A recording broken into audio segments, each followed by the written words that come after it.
Marhaban.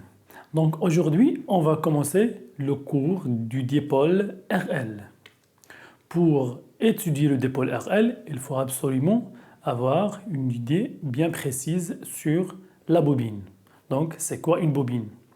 Une bobine est constituée d'un fil conducteur, c'est bon, qui est enroulé sur un axe, soit un axe qui est vide ou bien un axe constitué d'un métal, par exemple en fer.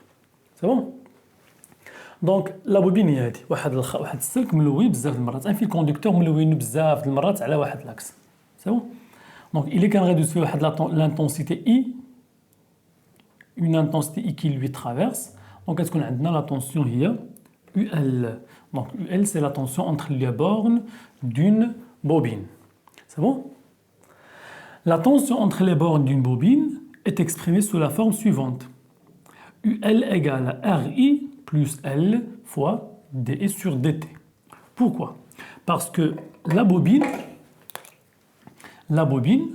est constituée ou bien est représentée par deux grandeurs, par sa résistance interne et par son inductance.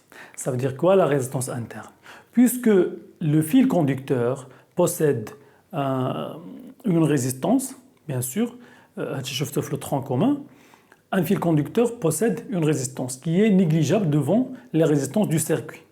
Mais lorsqu'on enroule un fil conducteur d'une longueur qui est non négligeable, donc la résistance devient non négligeable. Et c'est pourquoi la bobine possède une résistance interne petit r. Et puis, puisque le courant traverse la bobine, un champ magnétique va être créé dans le centre de la bobine. Et c'est ce que vous avez vu l'année dernière, un champ magnétique qui est créé par un solénoïde, le champ magnétique créé par un courant électrique en général. C'est bon?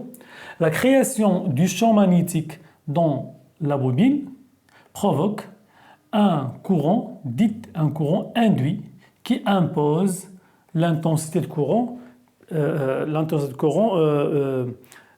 du générateur. C'est bon? Donc, هاد l'opposition اللي غتوقع دابا هي اللي غتخلينا نفهموا من بعد comment fonctionne la bobine. Cette opposition d'intensité est due grâce à l'inductance de la bobine. Et c'est pourquoi la bobine possède une inductance L qui lui permet de créer le champ magnétique. Donc UL égale R fois I, c'est la loi d'Ohm pour une résistance, plus L fois dE sur dt, c'est la partie inductive.